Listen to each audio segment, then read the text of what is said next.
11 de la mañana, 18 minutos, y nos vamos a adentrar un poquito en lo que está sucediendo en el escenario internacional. Estamos atravesando semanas de tensión, de reconfiguración, también un poco de los conflictos a nivel internacional. Sabemos que la situación en Medio Oriente, bueno, volvió a escalar, hubo nuevos episodios de violencia que reavivan un conflicto histórico en realidad, pero que está teniendo un impacto global muy, muy fuerte en términos geopolíticos, también en términos económicos, que nos está llegando a nosotros y a todos los rincones, diría casi, del mundo, incluso en Estados Unidos también.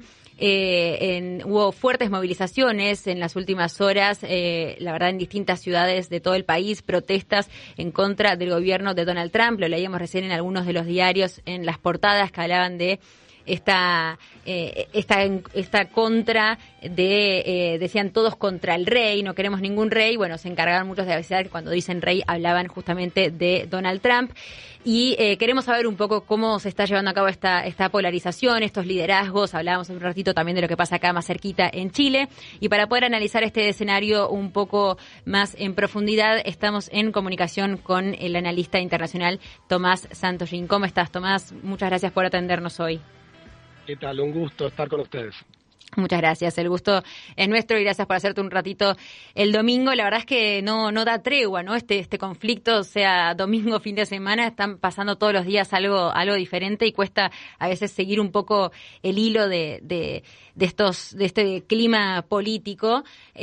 Así que te quería preguntar, quizás para los oyentes que esta semana no estuvieron tan atentos o que no estuvimos leyendo así las últimas noticias, ¿en qué momento estamos de este conflicto de Medio Oriente, que obviamente que está impactando desde lo económico? Hablamos hace un ratito también del deporte, de las cancelaciones, bueno, desde que la Fórmula 1, impacta en ámbitos casi inesperados también. Ahora, ¿en qué momento estamos de este conflicto? ¿Qué tan real es que se está acercando a un fin o esto está recién empezando? Totalmente, coincido con vos que cada día hay que estar muy atento porque van sucediendo muchos acontecimientos nuevos y esto quizás puede a veces confundir un poco porque cuesta dimensionar o cuesta distinguir lo cotidiano de lo más estructural, de la big picture, como dicen los americanos, de la escena general. Yo te diría que actualmente, y respondiendo a tu pregunta, ¿en qué momento de la guerra estamos? Yo te diría que a Estados Unidos da la impresión que se le empezó a complicar un poco, no ahora, sino hace, digamos, 2 semanas aproximadamente. ¿Qué pasa? Estamos entrando en el mes, en un mes que se cumple de la guerra, si no me equivoco, ayer 28 de marzo se cumplió un mes. ¿Por qué digo que a Estados Unidos se le complica? Bueno, si vos mirás el plano exclusivamente armamentístico y militar, sí, es verdad que Estados Unidos e Israel han destruido, te diría, entre el 85 y el 90% de las capacidades militares, de la infraestructura, de las plantas, etcétera, de la capacidad militar de Irán. Entonces, uno a priori diría, bueno, si Estados Unidos e Irán tienen una superioridad tan notable y tan evidente y tan alevosa por sobre las Fuerzas Armadas iraníes y si avanzaron tanto en destruir esas capacidades, ¿por qué la guerra no termina? ¿Y por qué no solo no termina, que esto es lo más interesante, sino que parece ser que el leverage, o sea, el poder en la negociación lo tiene Irán? Bueno, ¿por qué esa paradoja, si se quiere, o esa cuestión tan curiosa? Sobre todo, principalmente, por el Estrecho de Hormuz. El Estrecho de Hormuz es un canal marítimo que es central, clave, neurálgico para el comercio global en general, pero sobre todo para el comercio de petróleo y de gas, para la generación de energía, ¿no? Por ahí pasan entre el 20 y el 30% de todo el comercio global de petróleo por día, 20 millones de barriles por día. ¿Qué pasa? Irán, ese estrecho que rodea todo el Golfo Persa, sí, y por ahí exportan petróleo, no solo Irán, sino también Kuwait, Irak, Arabia Saudita, todos los países del Golfo Árabe productores de petróleo.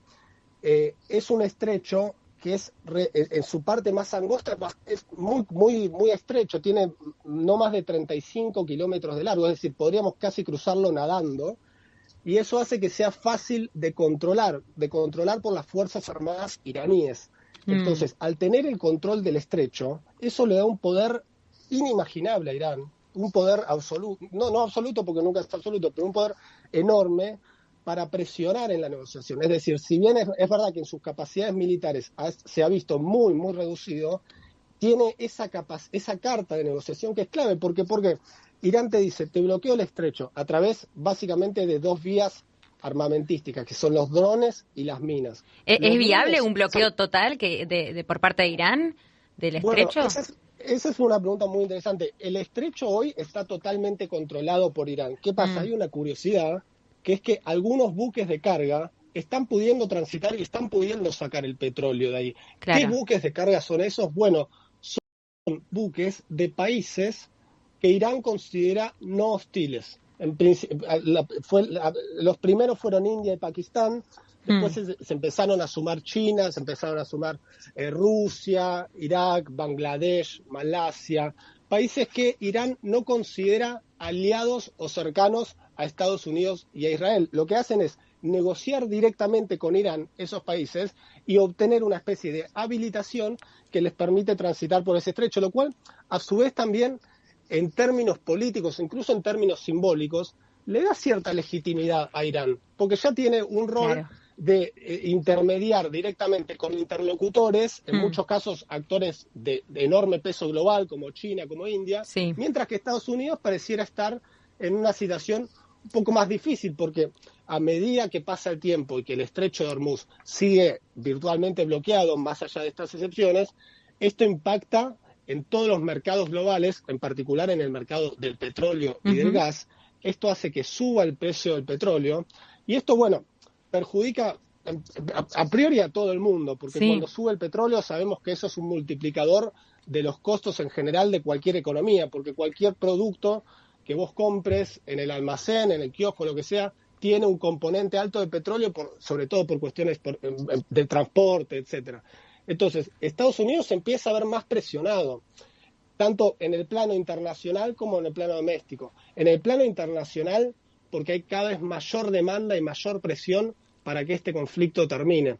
En el plano doméstico, ¿por qué? Porque recordemos que Estados Unidos tiene unas elecciones ahora en noviembre, las midterms, las elecciones legislativas, en las cuales Donald Trump se tiene que medir ante su público, digamos, ante su electorado, y en el cual está pegando mucho y muy fuerte en el humor social el aumento del petróleo. Pensá que antes de empezar el conflicto armado, hace un mes atrás, el galón de petróleo estaba aproximadamente $2.90, hoy llega a estar casi a $4. O sea, es un aumento enorme y sobre todo para las familias que quizás menos pudientes o sin tantos recursos económicos, eso impacta en su economía de lleno, de una manera crucial. Y eso hace que Donald Trump se vea perjudicado en sus expectativas o sus posibilidades de tener un buen resultado electoral. Con lo cual, si yo te tuviera que hacer una especie de síntesis de todo este embrollo, te diría que Estados Unidos hoy está, no sé si desesperado, porque quizás la palabra es un poco fuerte, pero sí tiene mucha necesidad de que el conflicto termine cuanto antes, y eso pareciera ser que a Irán, digamos, le sienta cómodo. Es un tablero en el cual Irán se siente cómodo jugando porque sabe que juega con el nerviosismo y la desesperación de sus enemigos. Claro, y esta sería como un poco la jugada límite, llegar a cerrar efectivamente el estrecho, o ha pasado como históricamente en otros momentos de estar en situaciones parecidas de un casi bloqueo en este sentido.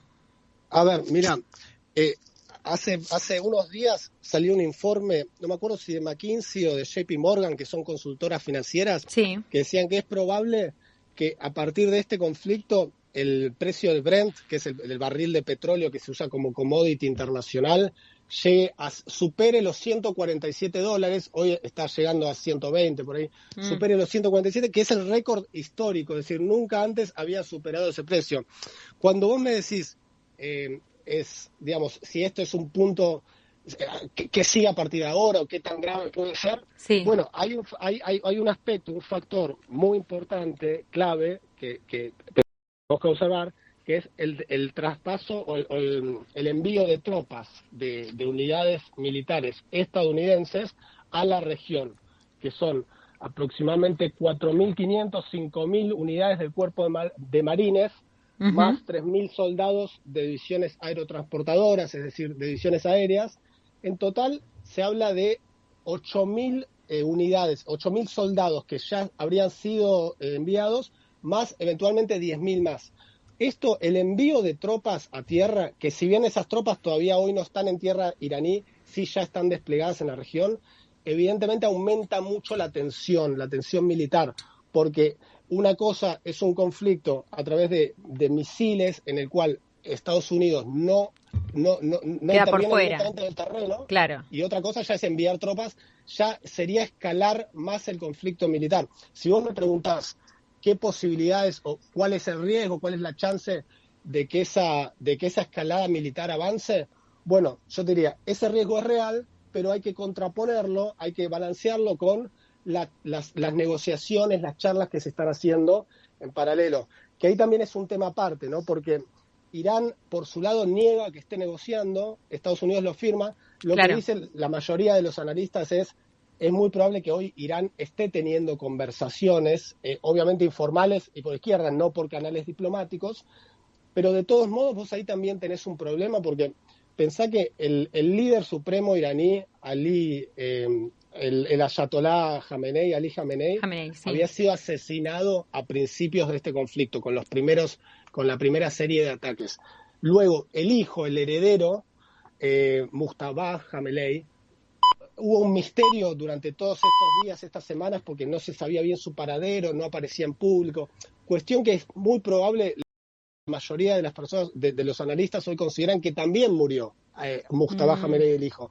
Con lo cual vos ahí ya mataste al 1, mataste al 2, decís, bueno, vamos a buscar al 3 para negociar. Y ya empieza a haber una especie de vacío de poder en la cual, bueno, ¿cómo identificás al 3? Claro. Si bien se está negociando hoy, por ejemplo, con el presidente del Parlamento,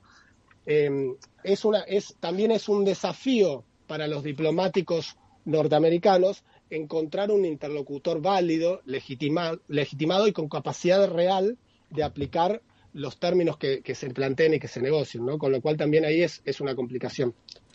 Claro, y esto hablabas justamente de cómo impacta a la interna, ¿no?, de los Estados Unidos, y me pregunto si estas protestas, que se hablaba de 3.000 puntos distintos de protestas en todo el país, bueno, en lugares clave, ¿no?, como Nueva York, Washington, Boston, Los Ángeles, especialmente contra la decisión de involucrarse en la guerra contra Irán. ¿Vos crees que estas protestas, digo, porque Trump se jacta de que no tuvieran tanta relevancia, ¿no? ¿Vos creés que los sectores que están hoy en la calle son el mismo electorado quizás demócrata tradicional, o que hay nuevos actores que se están sumando, hay otros detractores que quizás antes apoyaban a Donald Trump? ¿Cuánto crees que esto efectivamente le impacta? Bueno, yo ahí te haría una distinción entre dos planos distintos. Uno es el de la protesta en sí, otro es el del humor social general. La protesta en sí, es verdad que fueron muy masivas y en muchos puntos del país, pero tenía una serie de consignas, por ejemplo, no a los reyes, no al ICE, que es la Agencia de Control Inmigratorio de Estados Unidos, no al fascismo, es decir, era una cuestión más política y en contra del perfil de dirigente de Trump. Si se quiere, a veces se lo acusa de ser autoritario o de no respetar ciertos límites institucionales. Esas marchas, sin duda, que estuvieron, yo creo, es una interpretación, pero estoy bastante seguro, que estuvieron motorizadas o que se vieron fortalecidas por una caída en el humor social. ¿Por qué? Porque pensá que con el aumento de la energía, con el aumento de la gasolina, es un tema que le pega de muy cerca a Trump, porque Trump básicamente hizo campaña con eso cuando era la presidencial contra Joe Biden y contra Kamala Harris. En su momento, lo que decía él es: nosotros vamos a bajar el precio de la gasolina. Ahora, se te dispara de $3 a $4, que es un aumento enorme, y ya incluso quien parece ser el principal candidato a presidente demócrata en las próximas elecciones, que es Gavin Newsom, que es el gobernador de California, ya ves que está atacando a Trump todo el tiempo con ese tema. Claro. Es algo que le pega muy de cerca a Trump, con lo cual seguramente ese malestar social haya alimentado y haya fogoneado una mayor participación en estas marchas, por más que la temática principal no era estrictamente la guerra con Irán, ¿no? Claro. El rechazo. Bien, y para ir cerrando, trayéndolo un poquito a América Latina y a Argentina, se habla mucho de cómo puede llegar a impactar, ¿no?, estas elecciones en la Argentina, si es que a Trump le llega a ir mal, teniendo en cuenta que para Milei una de los pilares del gobierno es esta alianza de alguna manera con los Estados Unidos, y quería preguntarte si el hecho de que a Trump le pueda llegar a ir mal en las elecciones, por un lado puede llegar a reconfigurar de alguna manera cierto orden global, que ahora Trump, tomó decisiones, pienso desde la toma de Maduro en su momento, las amenazas con Cuba, los vínculos con tantos gobiernos ahora de Sudamérica, desde Chile, Argentina y demás. Esto puede llegar a reconfigurar un poco los poderes, el orden global en ese sentido de las principales potencias, o cómo crees que puede llegar a impactar en la Argentina en particular. A ver, yo te diría que en principio hay que decir que Estados Unidos durante los últimos meses en particular ha mostrado una estrategia de mucho más ambiciosa en cuanto a su influencia por sobre el propio continente americano, ¿no? Eso se ve clarísimo en la intervención en Venezuela para sustraer a Maduro del poder. Eso. Se ve también en operaciones conjuntas, por ejemplo, con México, cuando fue el caso del Mencho, ¿te acordás del capo narco? Claro, sí. Se ve también en el tema de Cuba, que Estados Unidos está cada vez más involucrado por hacer una especie de cambio de régimen, con lo cual un primer dato que hay que mirar es que Estados Unidos ha desplegado una estrategia muy ambiciosa en cuanto a su influencia en la región. Y muy evidente, ahora, ¿no? Que quizás antes era un poco más indirecta y ahora es 100% explícita. Totalmente. Es más, yo te diría, antes lo hacía, casi que le daba cierto pudor mostrarse a sí misma como una potencia expansionista en algún punto. Y ahora ese pudor está totalmente borrado y es casi en algún punto prepotente la voluntad o la ambición de Estados Unidos en ese sentido. Ahora bien, la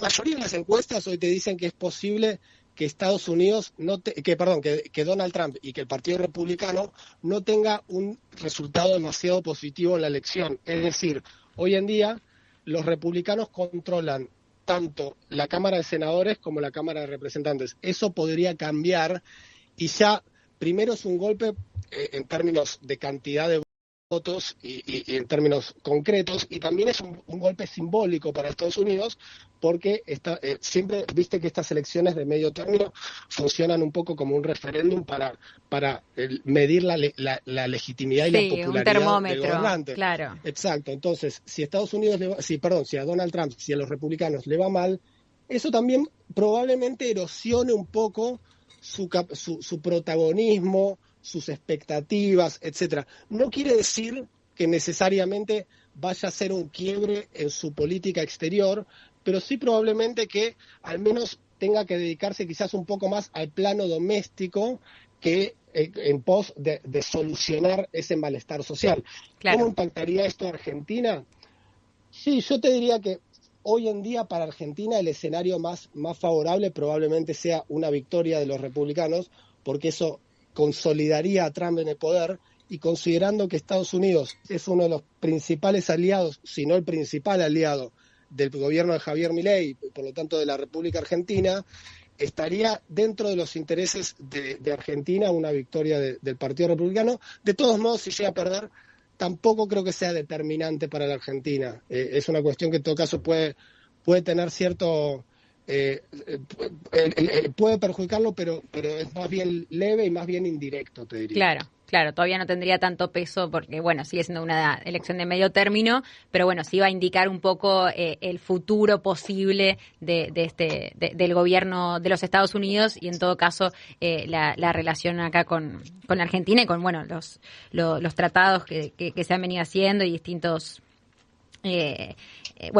arreglos que se han hecho desde el gobierno. Totalmente. Tomás, muchísimas gracias por este análisis tan claro para entender un poquito más, acercarnos a este escenario internacional que a veces se pone complejo, y especialmente también para entender un poco cómo impacta a la larga en nuestra región. Gracias por tu tiempo. Gracias a vos, Belén, un gusto y un saludo para toda tu audiencia.